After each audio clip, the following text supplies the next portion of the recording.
We are joined today by three eminent panelists. Saya Sorrells-Weatherford, COO and co-founder of Emigrate, is a serial international as an American-born, raised in Japan, educated in the USA, and having worked in Palau, Thailand, Indonesia, and Honduras in the scuba diving and tourism industry. She spent 6 years in Honduras as a business owner, building her scuba diving operation from the ground up into one of the strongest brands in Central America and working in day-to-day management, administration, and marketing of the business. Saya moved to Sweden in 2019 after successfully selling the business. She joined Emigrate in 2021 after her own struggles integrated in Sweden. She identified with Emigrate's ethos of migrant advocacy and facilitating and encouraging companies to hire international talent. Emigrate is a platform automating work permit applications and other processes for companies and their international employees, and is founded by a team of international founders who have been through the Swedish immigration system, understand it, and how it can be disrupted.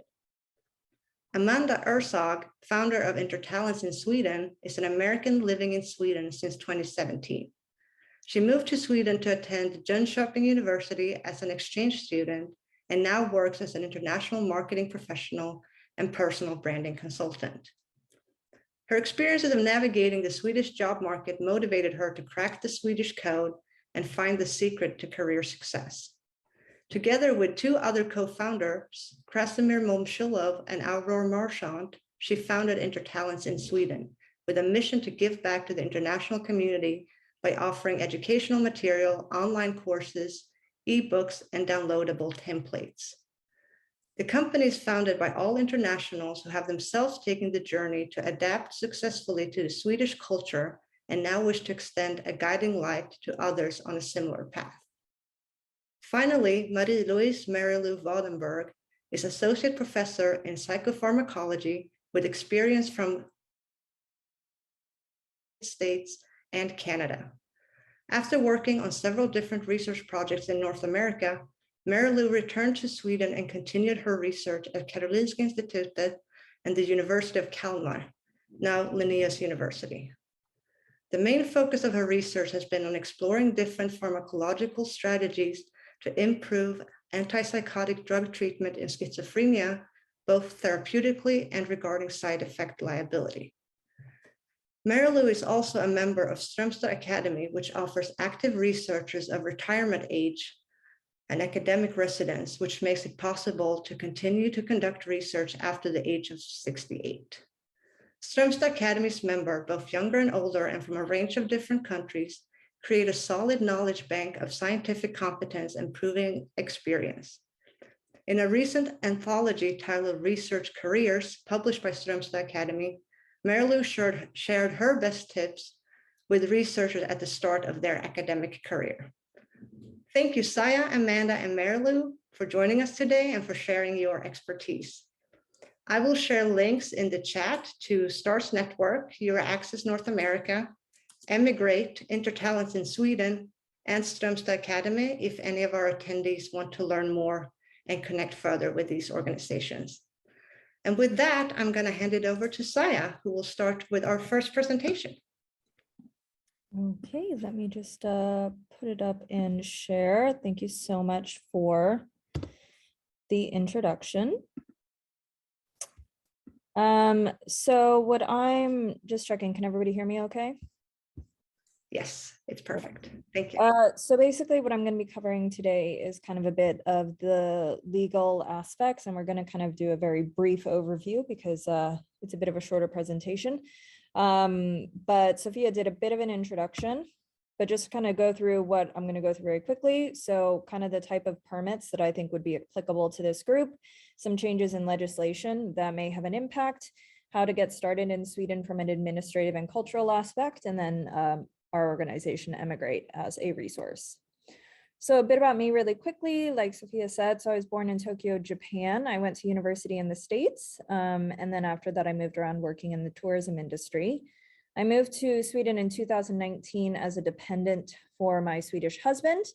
I kind of had all the resources available. I was financially independent. I had been married to my husband for several years. My sister-in-law was an immigration lawyer. And in spite of that, it took me over 12 months to get approval. I was stuck in Japan for 3.5 months during the border closings of COVID. So it was a bit of a struggle, but I was granted permanent residency. And now I am a co-founder with Emigrate, which we're doing immigration. So the problem right now in Sweden is that there's actually over 120 industries suffering from labor shortages, including 70,000 developers missing just within the IT industry. In 2022, there's only a 66% success rate for work permit applications. And there are a lot of bureaucratic hurdles that make it hard to hire international talent, as well as skilled employees that are being deported for minor mistakes, which is called kompetensutvisning, which happens during the extension process. And that can happen either when, if the employee made a mistake or if the employer made a mistake. So issues as minor as they weren't given enough vacation days can actually potentially result in a deportation. The types of permits as they would kind of apply to this group in terms of academics would be work permits, EU blue cards, student permits, and then student to work permits. So a standard work permit, in order to apply, you would need an offer of employment. Before you do any sort of application for work permit, you actually have to get clearance by the correlating union. So that has to be sent in, and that can take 3 to 14 days for the union to send approval. And what they're checking is that the terms of your employment and your salary are on par with the Swedish collective agreement, and that you're not being underpaid for your position and your industry. If the union says no, you generally can't move forward. So if the company doesn't have a collective agreement, then the union will just not make any sort of statement, but you have to get it anyways. It can take up to 12 months for a decision. Who would qualify is that obviously terms of employment are on par with the Swedish collective agreement. It's a minimum 13,000 Swedish crown salary. That would really only be if you live alone. If you have dependents, they will not find that to be acceptable. And then your employer must cover health, life, pension, and occupation insurance. The EU blue card is a way to get here faster. You need offer of employment, clearance with the union, and the application is actually under 90 days. Who qualifies, and that would fall within this realm, is you need 180 plus credits or 5 years professional experience. You need 1.5 times the average Swedish salary. At this moment, they've set the minimum threshold at 54,150 SEK, which is obviously quite high, about $6,000 a month. And the employer must cover health, life, pension, and occupation insurance.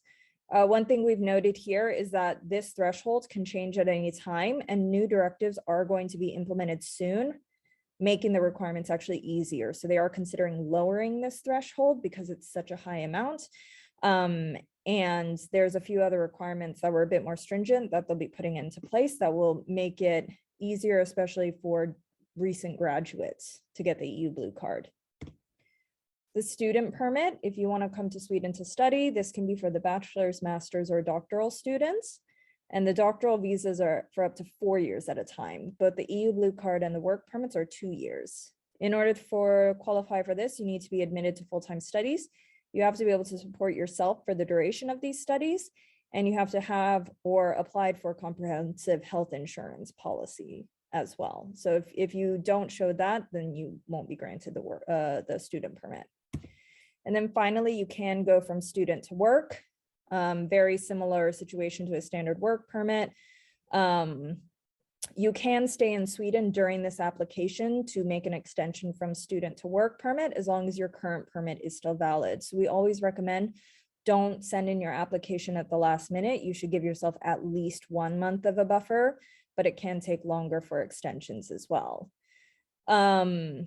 As noted as well, for the minimum salary, 13,000 SEK. One thing to note, if you are very close to that amount, you should either, to be honest, not accept it because that's a very low amount. You would either have to then stay up to date with the legal requirements so that if anything changes, that you're not in trouble, or you can also negotiate with your employer for a higher salary.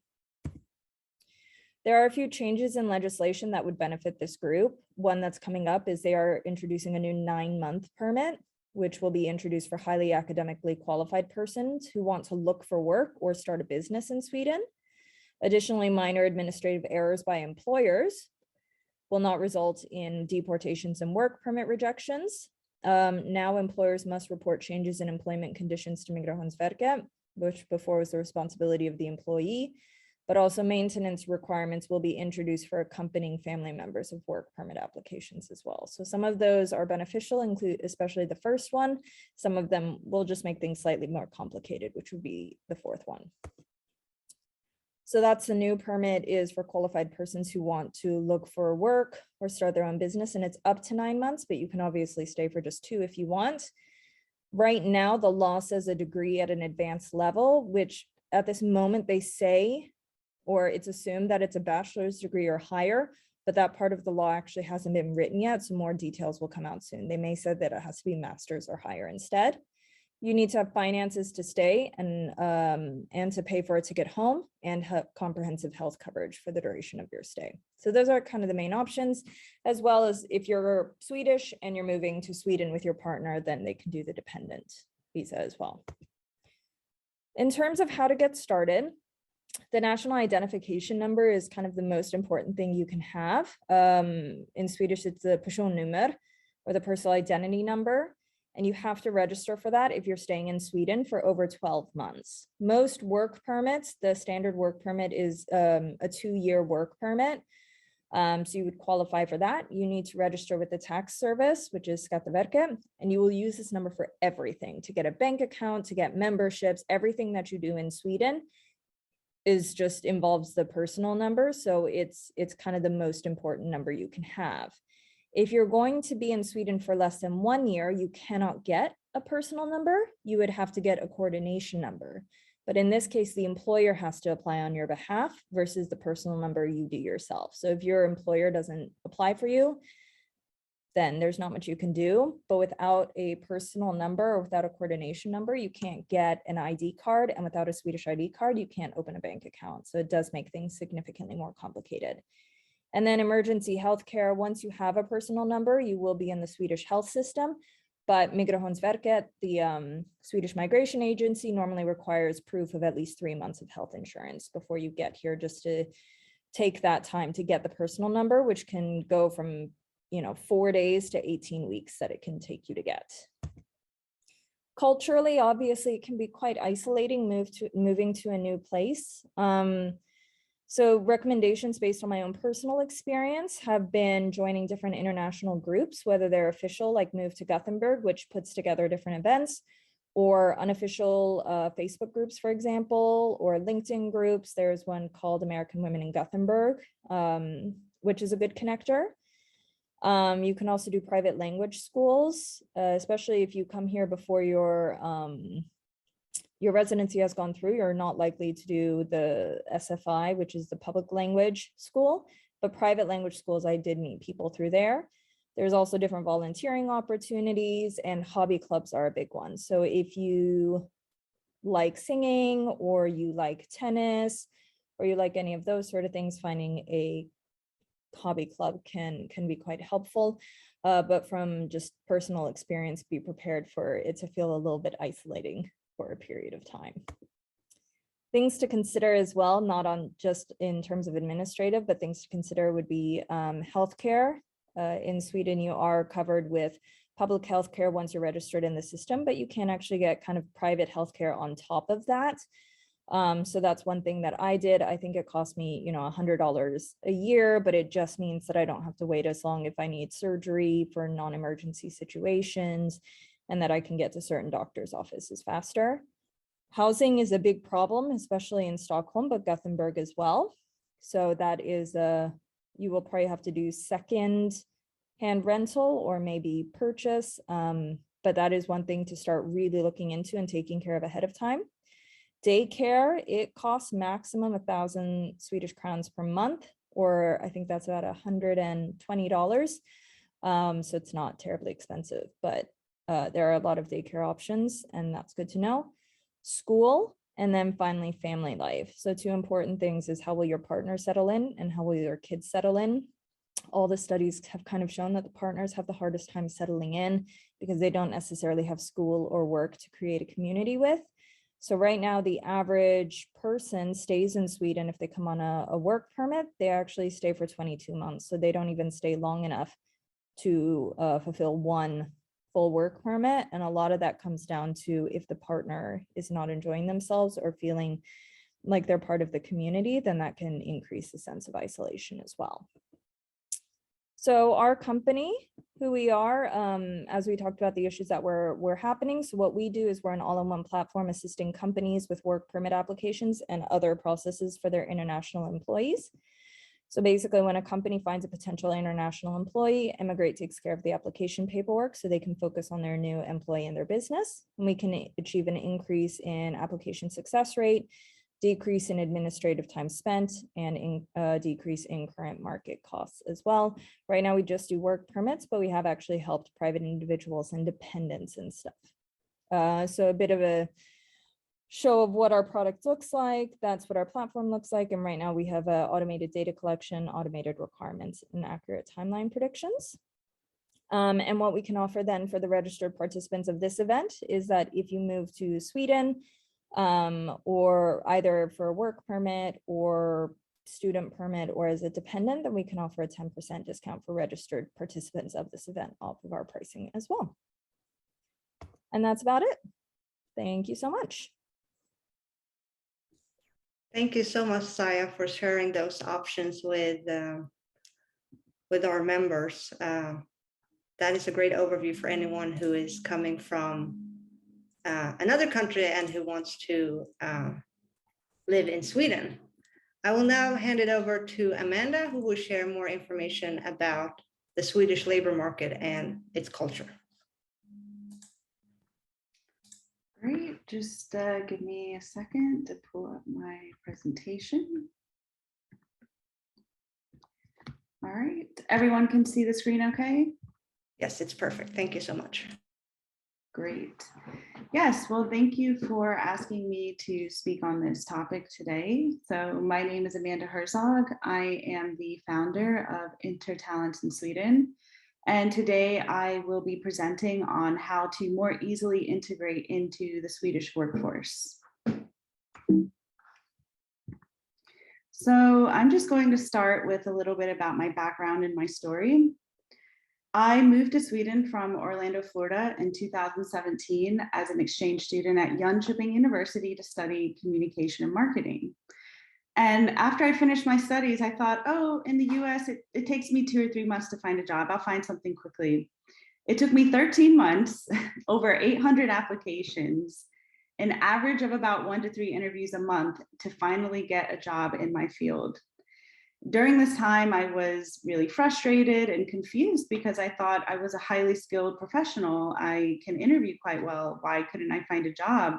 So what I did is I started to interview Swedish HR and recruiting professionals, other expats and internationals. I experimented with my CV, my LinkedIn profile. I experimented with the different ways I was interviewing. And finally, I feel like I cracked the Swedish code after all of this experimentation.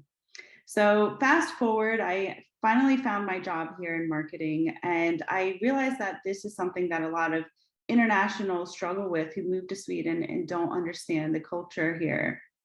So I decided to found Intertalents in Sweden with 2 other international professionals. And our mission is essentially to empower foreign-born professionals towards having career success in Sweden by essentially just understanding how things work here compared to another culture. And if you're interested to know more about my story, you can go to intertalentsinSweden.com, or you can also go to my personal website, amandaherzog.com, and just get a little bit more background. So I want to use the next 10 minutes to summarize some of the key points that I learned over the last 5 years that I've been living here. And some of my personal results that I've gotten from changing my strategy a bit are that I started looking for my first job in 2018, and it took me about roughly 13 months to find that job. But I recently started a new job in December of 2021. It only took me 2 months from start to finish to get a job offer. And during those 2 months, I received requests from about 12 separate companies for interviews. Most of them were for mid-senior roles. And the reason why this is important is that it was actually in my skill level. It wasn't just anything to get a job. Of these 12 companies, at least 5 of the people who contacted me were recruiters who found me either via referral or my LinkedIn page. When they were contacting me, it was in line with what I had on my CV. So it was extremely targeted and very specific to what I was seeking. Almost every single interview was precisely not only my industry, but the type of role that I wanted in that industry. And I learned to network the Swedish way, which is a very specific way. And I was able to grow my contacts by 80 people in a short time of 4 months of following a very specific strategy. So I share all of this so that you guys can see how significantly different it can be when you learn, let's say, the way that they operate here versus coming in from another culture and hitting a brick wall. So I'm going to go over 3 main topics very briefly, just to give you an overview of some of the advice that I would offer based on my experience, based on my research, the experiences of others. And the first one is tips for a Swedish style CV. So the first, I would say, do describe yourself using adjectives that are popular in Swedish work culture. And these can be things like referring to yourself as reliable. Prestigeless is a huge word that they love to use here. Energetic, creative. My suggestion is to find some people who live and work in Sweden who are Swedish. Look at their LinkedIn profiles and see how they describe themselves. I'm from the US, so it's a bit awkward to actually describe yourself as these things because it's sort of like, well, why would I believe you just because you say that? But over here, they kind of view it a bit differently, and they like to see how you view yourself. I would also suggest that you create a portfolio, including behind the scenes photos of yourself at work. Again, in Swedish culture, people like to get to know you as the person, even more so than just the qualifications and your work experience. So if you look over here to the left, you can actually see my portfolio where I included pictures of myself that actually got me my first job here. I was recruited as a marketing manager at Hustvarna, and the recruiter actually said that this portfolio was one of the bigger selling points that helped me to stand out. So I recommend to other people, don't just include things on your LinkedIn, for example, of what you do, but show yourself more in the human aspect. And do make an effort to highlight your strengths as an international. If English is your native language, definitely use that to your advantage. If you've worked with other international environments before and the Swedish company that you might be applying for needs someone with that background, make sure you mention these types of things. If you have a Swedish spouse, that could also be beneficial because they can help you with your integration and so on. What you shouldn't do is don't include your address, your age, your marital status, other personal info, because this does come up later on in the interview, but doesn't need to be said right away. Also, don't be afraid to say that you had a gap between jobs, because Sweden has a bit more of a healthy attitude towards work-life balance, and they're quite understanding of gaps. It's not a negative thing used against you. I know in the US it can be a bit of a tricky subject, but it's nothing to be afraid of over here to say I had a child, I took time off to travel, things like that. So my next topic is tips for a Swedish style interview, which is extremely important. And I've known some people who made these small changes and they suddenly started getting job offers.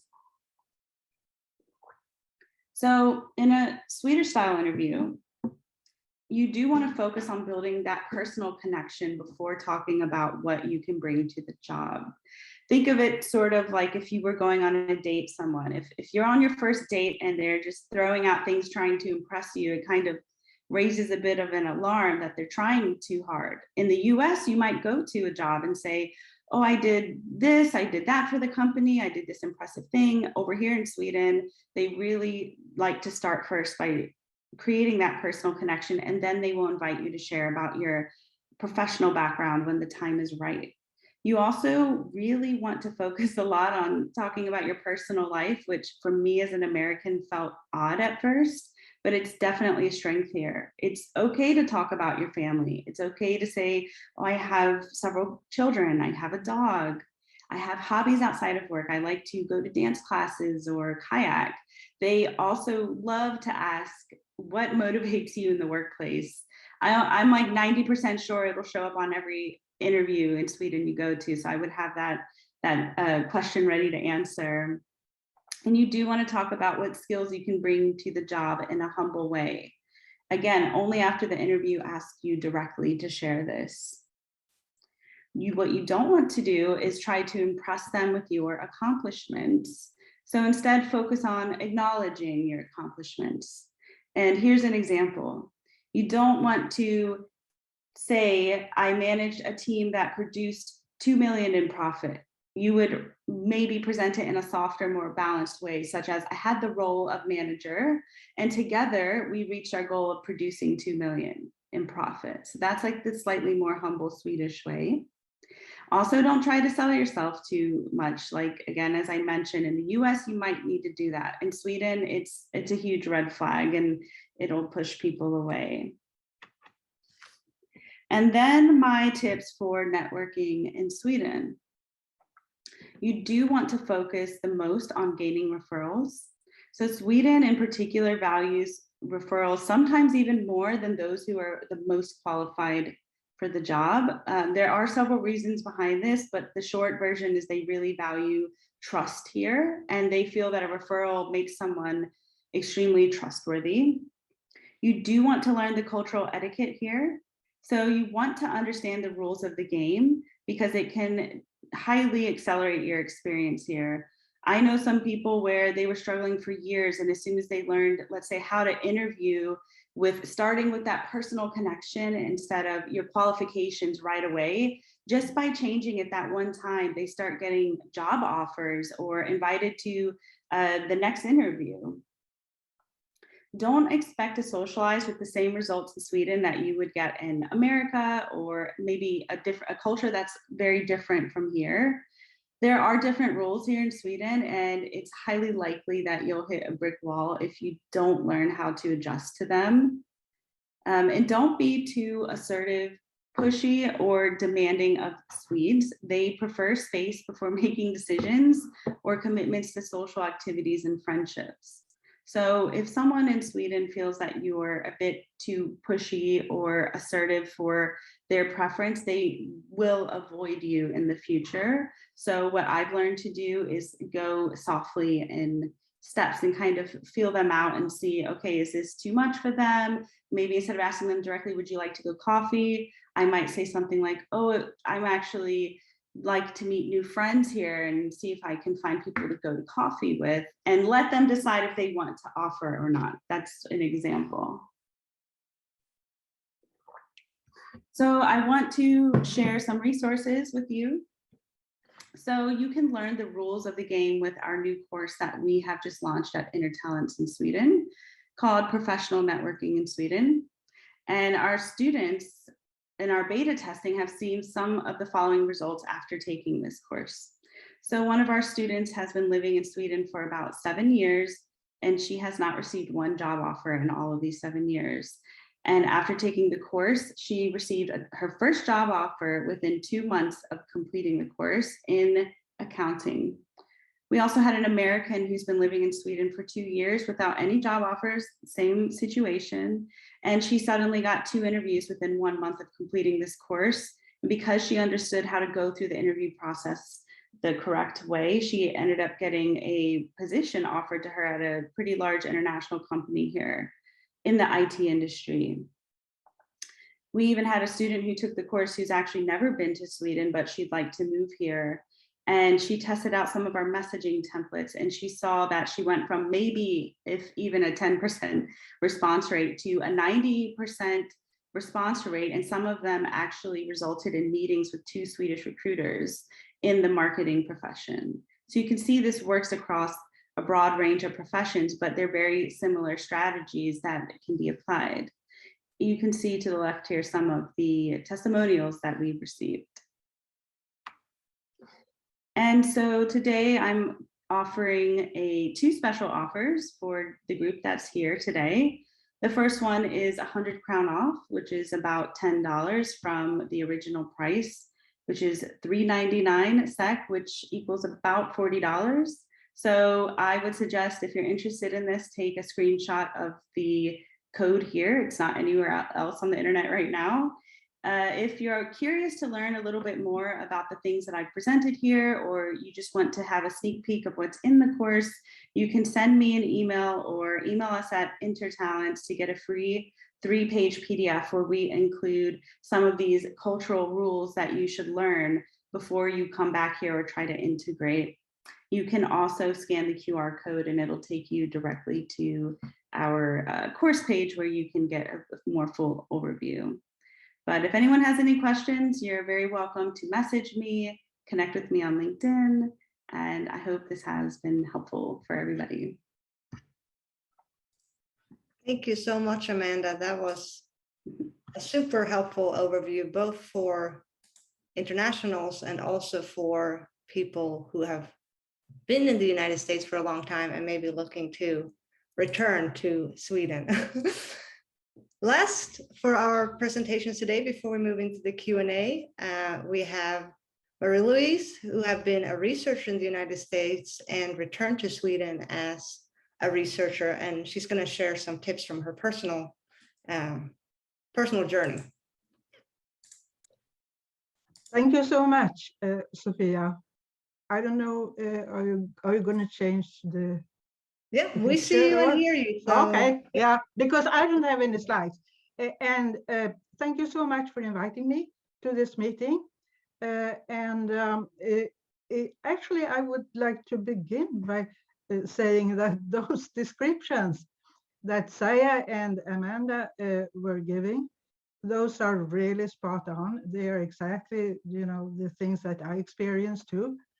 And so that was actually interesting for me to hear, because I didn't focus on it, but it's kind of, you know, private experiences as I went through this procedure of getting a postdoc in the States and coming back to Sweden. And Sophia, you made an excellent introduction, so thank you for that. But I might want to get back to it a little bit, just for you to get to know me a little bit better. I started out actually as a pianist, a piano teacher, and a professional dancer at the Ballet Academy in Stockholm. So I was working with those kind of things. But at some point, I found, for a number of reasons, that I wanted to start to go to classes or courses in psychology.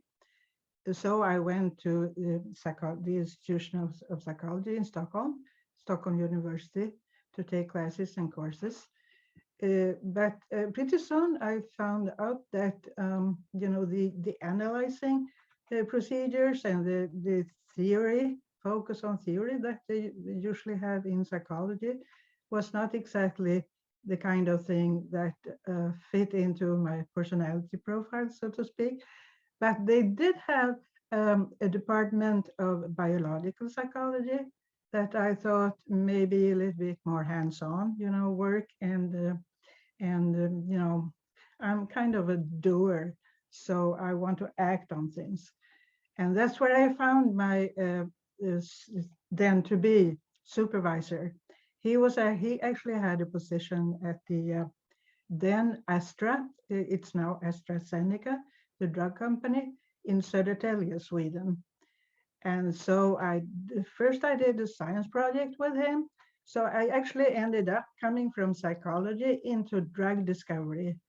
And that was kind of interesting. I was interested actually in pharmacology already before that. So it kind of fit into my picture of what I could be doing there.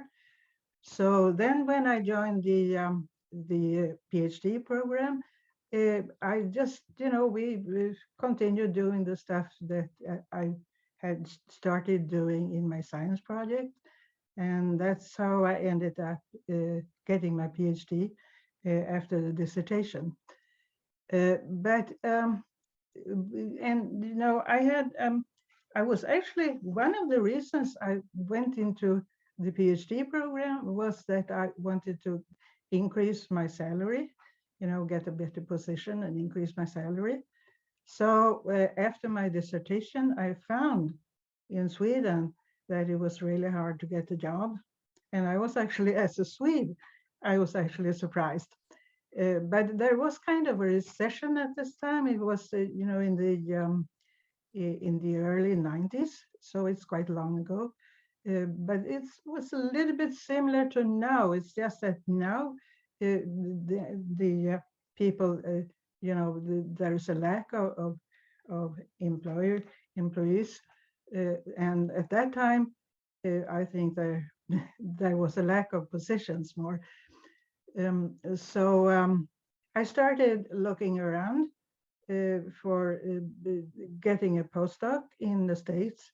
And I looked for someone at a meeting that I could go to, someone who was in the same field or a similar field that, you know, working on the same kind of things that I had been working on in my PhD program. And I found a guy in Temple, Texas. So that's where I went and worked in the States for a little bit more than 2 years. But I'm actually, you know, impressed that, and also those of you that are attending here, that you can actually get this very good information, because I didn't do that. I was, you know, kind of in a cutthroat, no margins and desperate need of a good salary type of position. I was a single mom with 3 kids and a house and, you know, fluctuating number of cats. So I had absolutely no time to prepare for what was it going to be to travel overseas and start working in the US. So you have an advantage here, actually. I just went and I had to learn. It was like it was kind of like a learn as you go experience for me. But it was, in the end, it was a great experience. And also, I'm thinking it would be interesting to know, because I liked it a lot in the States. And I was not happy to go back to Sweden for some of the reasons that you have presented here, Saya and Amanda, but also for some other reasons. So it would be interesting to know, to hear from some of you at least, why are you looking to go back to Sweden? Because that also has an impact on the potential advice I could give. So I guess that's what I have to say here. Wonderful. Thank you so much, Marie-Louise. That will conclude the presentation part of our event today, and we're going to open it up to questions. I received a lot of very good questions from the registrations, so I'm going to start with those, but I also want to allow people who are here and maybe have a question that arose while listening to these presentations to raise your hands, and we can just open the mic up to you when time allows. But I think one question that people who are abroad are thinking about now is, if I am abroad, is there a disadvantage to tell people that I am abroad? And how do I talk about that if I don't want to be explicit about saying like, oh, I'm living in the US and I'm looking to go back to Sweden? If any of you have any suggestion for how to do that, or if there's a way to kind of navigate not mentioning your location. Well, I can share something. I will preface it by saying it might not be the most by the rule book, but this is what I've sort of played around with myself. So, for example, when I was in Sweden, I wanted a job in Stockholm, but I didn't yet live in Stockholm. I lived in Jönköping, about 4 hours away. But on my LinkedIn, I still put Stockholm as my location because I barely got any responses. I didn't get any recruiters contacting me until I changed it. And when they would contact me and say, "Are you in Stockholm yet?" to confirm, I'd say, well, I plan on moving there in 1 month or two, which isn't a lie, it's the truth. I had planned on moving there basically as soon as possible, but I would present it as if, well, it's happening whether you hire me or not. Now, mind you, I'm already living in Sweden and I still require a visa every time I apply for a job. So whether I'm living in Sweden and need to request that visa or living abroad and need to request that visa, really what I needed to do was just buy time to get them to become interested in me, to kind of sell them onto the idea of what I could offer and eliminate those fears. And I would wait a little bit until they ask these questions later on to bring it up. So that's my suggestion, is to maybe put it as if you're already living here, but when they ask you, just, you know, present it as if I will be soon. So I just jumped to it. Perfect. Thank you so much for sharing that. Does Saya or Marie-Louise want to add anything to that, or? No, I think because I was in a bit of a different situation because I got permanent residency. So I could work. I did make sure to put into my CV though, that because it, I guess based on my history, you could tell that I wasn't Swedish. I did make sure to put like, oh, like can work in Sweden. So that's just what I did. But I think Amanda's idea is very good. Excellent. Another question that we received in the registration is, and you talked a little bit about this in your presentation, Amanda, but the differences between how to best find a job in Sweden and North America, and maybe if we can ask more or talk more specifically about, is there a difference in the networking style? Like, how do you network with people if you're maybe still abroad, or if you're temporarily in Sweden and you want to network with people? Is it as formalized as networking events normally are in the US, or what are the best ways to network in Sweden? You can share both personal experiences or more general advice. I guess this question is for me as well, correct? It sounds like if you've got anyone who has personal experience, are welcome to answer. I'll answer it briefly. I think when you start with the basics, it's kind of similar, and going to networking events and messaging people. You can message people online in Sweden, let's say to their LinkedIn in particular, and still get responses. But I think what's most important is how you're communicating with them once you meet them. So you can go to a networking event in the US or here, but how you're talking to them, it's really hard to cover all of it in this particular topic, and that's why I made a whole course on it, because it's just so layered. But the one thing I will say to kind of break it down is, if you're used to speaking to people in the US, I'll focus there because I'm from there. You can be direct, you can get straight to the point, you can, really say like, okay, well, we both have something that we want to exchange. In Sweden, you have to go more soft, you have to kind of go around and feel your way through, and you might not even be able to say to them, let's meet up for a coffee again. It's more like, hey, can I add you to my LinkedIn? And then once you add them to LinkedIn, you message them, oh, thank you for, it's nice to meet you. Whereas in the US, you just might go straight to that point. So you do have to go much more softly and really not put people under pressure. That's like one of the biggest things I can say regarding that. And also learning how to message people with the proper introduction and template.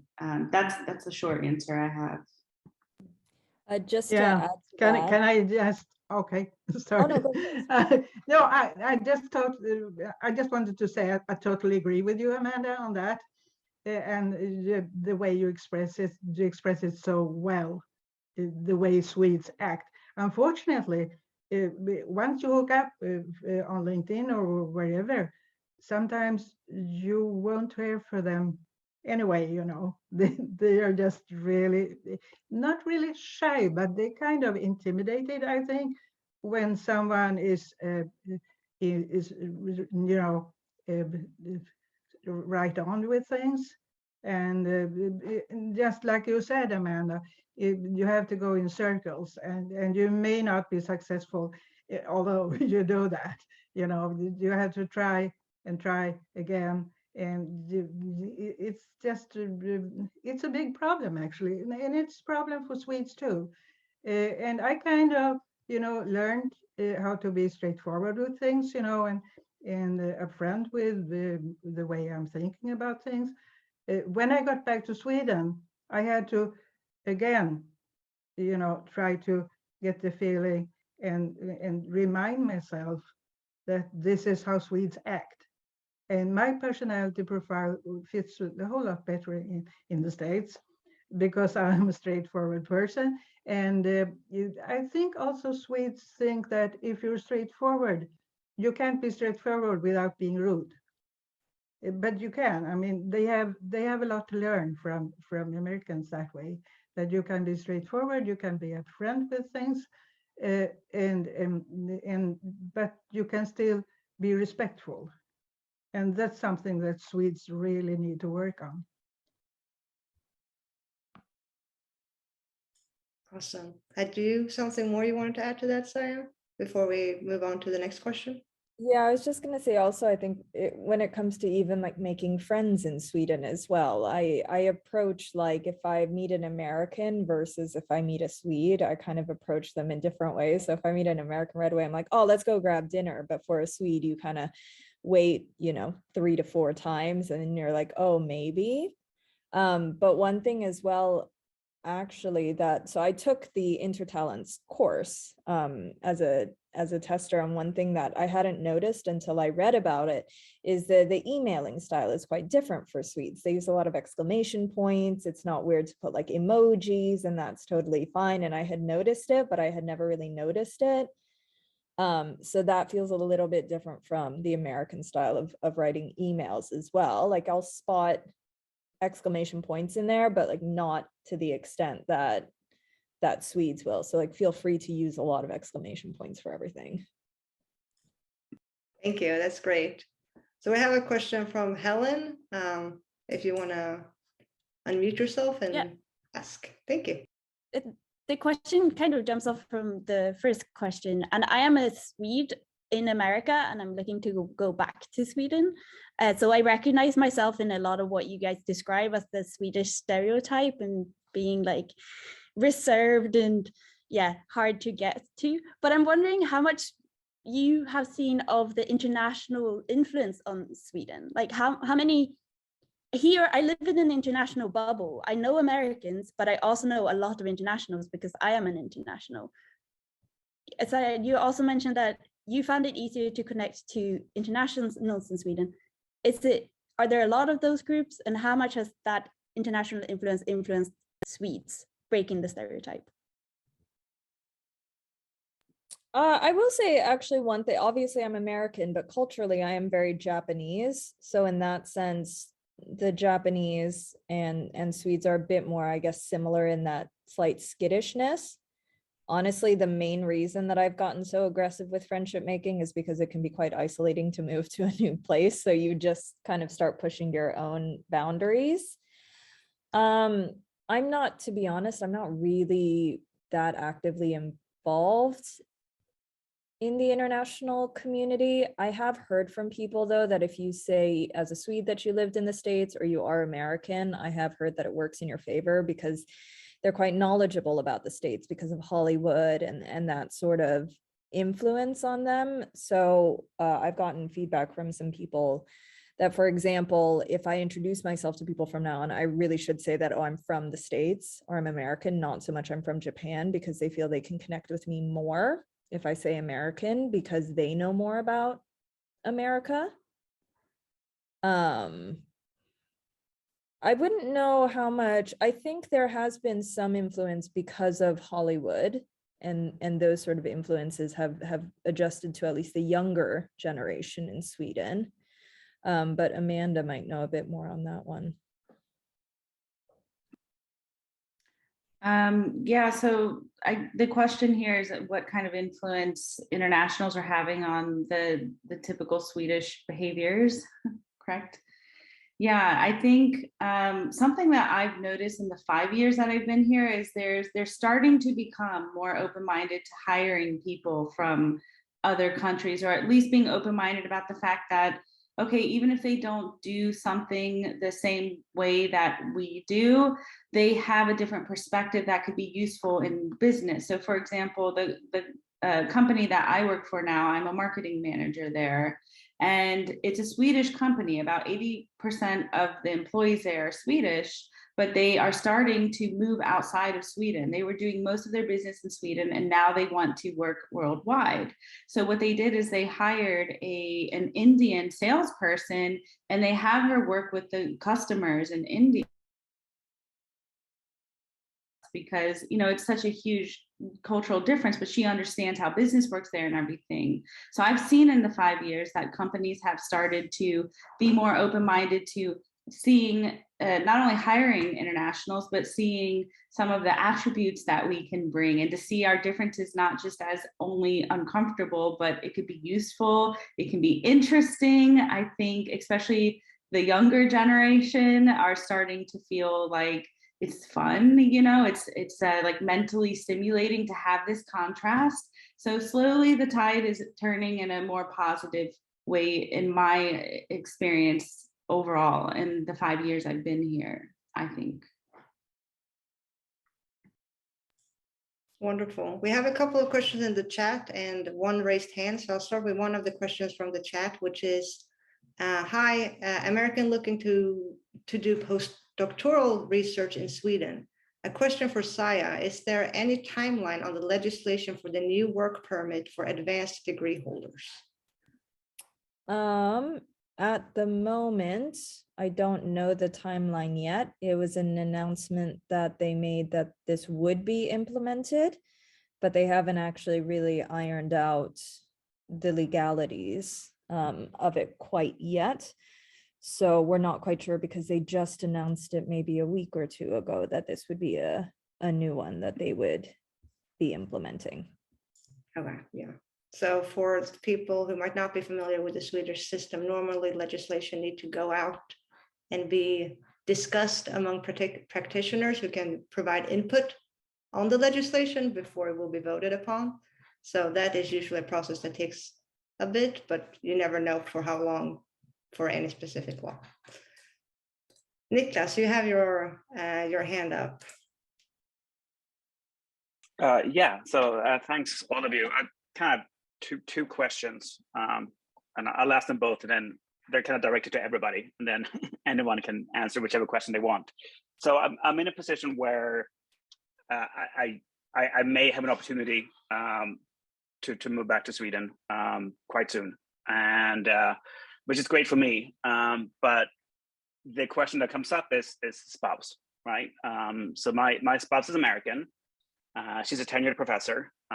She doesn't speak Swedish, and we're not in our 20s, we're a little bit on that. So the question really is like for, I guess, more like middle-aged people, if you will, how easy is it to integrate into the Swedish labor market, especially if you don't speak Swedish, right? I realize there are disciplinary, differences between, what industry and whatnot, but so generally, you do hear a lot about sort of age discrimination in Sweden, and that if you're over 40, then you're kind of like yesterday's news and you should give up kind of thing. And both of my wife are over 40, and we don't want to give up just yet. So what's your thought, especially for somebody who's like over 40, not particularly speak English, but speak Swedish, because she's not looking to retire. She's way, but there is that, like, she also wants to work. And then the second question has to do about apartment. I mean, everybody knows Stockholm is a lost cause for apartments. So if one were to move to Stockholm, are you basically like condemned to spending like twice the market rate on some weird second or third hand rental, or like are there resources that you would recommend people using? to kind of try to get over the whole apartment issue in Stockholm and not have to live in, like, I don't know, Norrtälje or something. Nothing against Norrtälje, it's a lovely city. So those are my two questions. So spouse and apartment. Okay. Can I just ask you a couple of questions, Niklas? Why do you want to move to Sweden? I would never, you know, according to my experience, if I could have stayed in the States, I would never move back because it's so different. It's so many obstacles to get over, and salaries are in general a lot lower than in the States. You know, Right. Yeah, I think, and like you said about the age discrimination thing, it's definitely there. Well, so part of the answer to the question is, yeah, I mean, I think, you know, like, and I you know, the salary that we're talking about with my potential employer would be a step down. You know, all kind of stuff, but you know, there's things like the fact that university is free in Sweden. We have a teenager, right? There is not a daily mass shooting in Sweden. There's been, what, 3 mass shootings in the United States in the last 24 hours. And you know, my family is like, we have lived in China.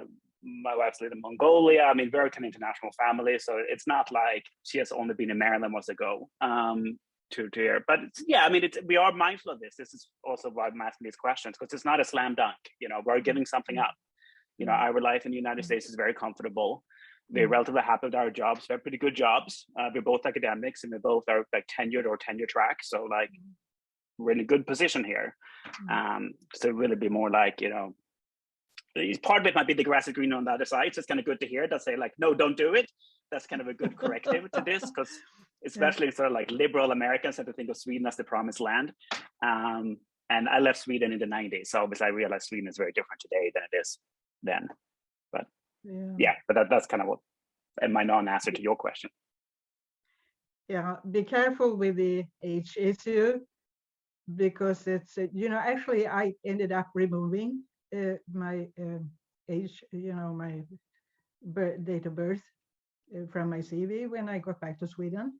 And that's when I got my job at the Linnaeus University. Before that, I had the same experience as Amanda is telling about and Saya is telling about. You can, you know, apply for position after position, you know, like 800 in a month or something, and you just don't even hear from them. They don't even confirm that they got your application.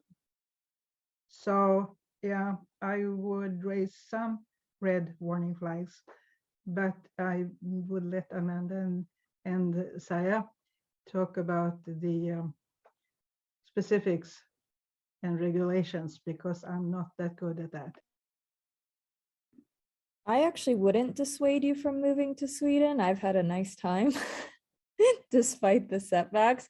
I think especially if you're talking about academia, and you know, if your wife is a professor, obviously like a lot of the universities do have, like University of Gothenburg has a lot of master's courses in English, which means that there are opportunities in there for her to teach without being a Swedish speaker. There is obviously the salary can be lower, but then, you know, medical costs are lower. So in that sense, it can even out. But there, you know, I do recommend that she try to learn Swedish when she gets here, because the connections that you make with Swedes are very different when you speak Swedish. But, you know, especially if you're in the cities, the majority of the people do speak English. So they're fine and happy to do that as well. In terms of apartment, yes, I might not well, Amanda, you've had an experience in getting an apartment in Stockholm, so you can best say, but it is notoriously rough, perhaps if you haven't been in line. But you could probably say more on that, Amanda. Yeah, I want to add some things to both of your questions. The first question about being in your age range, and I have heard that there's some level of discrimination, but I've also heard the opposite as well, where my suggestion would be to focus on the strategy that will help you and ignore all the ways that might not help you. So for example, if you both move here, you might want to put a lot of energy and focus into building up your network, because if you meet other people in your age group, I mean, a lot of them have quite successful, comfortable careers. And really what you might need to do is meet other people. And what I've learned in Sweden is they really like to help if you come to them with a request. For example, when I said that I was able to grow my network by over 80 people in 4 months, is because I had left my job and I wanted to become a consultant. I had no idea. So I just started asking people, well, I see that you've been working in this industry for quite a while and I'd like to become a consultant. Do you have any advice? And I just got so much help when I came to them with these sorts of questions. So I do think that there's solutions for the both of you. And I wouldn't let it deter you, but I would just be prepared to have some kind of a strategy to follow through with that works, and ignore maybe cold CVs. Like, you might not have an advantage there, but if you meet someone with the same lifestyle as you, they're much more highly likely to recommend you for something. Regarding the apartments, I am actually considering making a short course on this, because in my 5 years here, I've had quite a few apartments, and definitely you need to get a strategy for it. It is tough, but it's not impossible. It's really not. Like, I'm one of those people where if I set a goal, okay, I want right now I'm actually trying to go from my secondhand apartment to a firsthand. So I have this little challenge for myself. I want a firsthand contract apartment in Stockholm. Is it tough? Yes, but I found some possible options and I'm working on it. I found things that exist. So I guess the short version with apartments is, yes, it's definitely tricky, but I think people focus so much on how hard everything is that they very rarely talk about the solutions and the possibilities that exist. And like my apartment right now, I have 2 apartments. My apartment in Jönköping, that's a firsthand apartment that I got strictly through a referral without waiting in any queue, through a referral, because the person knew the landlord and they kind of got me in. So I guess what I'm trying to say is, yes, be aware of how difficult it is, but I wouldn't hyper focus on that as the only way it's going to be. Thank you all so much. These are great tips. We have one more question in the chat, which is also on the topic of discrimination. We talked a little bit about ageism in Sweden, and this is from Jonas. I am a white male. Is that a problem? I've heard from some that it can be an issue when applying for jobs in Swedish academia. What are your thoughts? You all look surprised, so maybe it's not a thing. Marie-Louise, do you want to go first? You're in academia. Yeah, I'm just wondering what kind of problem is he expecting to have. Usually, I guess he might be thinking about, that there is some kind of bad rep, if you old white man issue type of thing. I don't know, but I think that usually just exists in media. It's kind of a favorite topic, but I'm not so sure that it would be a problem in private life. But it's kind of, an issue, trending issue of some kind, I would say. I don't know if Amanda or Saya have different thinking here, but yeah, I guess that's. But age is definitely a problem. But it's also true what Amanda says about don't focus on the problems. Try to see how can you get around them. And that's also typically Swedish. When you have a problem, they are not thinking, how can I get around it? That's more typically American, which I really appreciate. But knowing that Swedes act that way, they act like, okay, this doesn't work, I can't do it, period. And that's kind of, intimidating in a way, and it can be a problem, but I agree with Amanda that it's a good idea to try to think of the possibilities and try to think, how can I get around it, and work on the issues that way. I think it's a really good idea. Okay. Great. Any other comments on that? I don't really know within the academic world. The academics I do know, they have told me it is still a lot of men within the academic world. I know that when it comes to startups, you know, women and minorities still have a much smaller amount that they can fund. So the odds are stacked against them. So at least in the business world, I don't think it will work against you. But I don't know the numbers. Thank you. Yeah, I think when it comes to academia, there wouldn't be the problem with positions in academia, I think, and I think it's still like that. It was for, you know, a few years ago, that once there is an opening, then they already have someone inside the lab. In my case, you know, that is the crown prince, so to speak. He is the guy who's going to take over, but they're going to have to advertise the position opening. But in the end, it will be this guy or woman who will get the job, unless you get someone really, you know, super person that is exactly within this area of expertise that you're looking for someone to get into, to take the position, then it can be hard. And, you know, if you have a professor, he's leading the lab, and he dies or he retires, all of a sudden there is just someone who has been there for a very, very long time and is sort of next in line, and he will get the job, and they will advertise, but there is, you know, really not going to be easy to get that job unless you are this crown prince, so to speak. So I'm not sure if it is that way now currently, because I'm no longer, you know, dependent on these kind of things, but it has been for a very long time, and up until recently, I guess.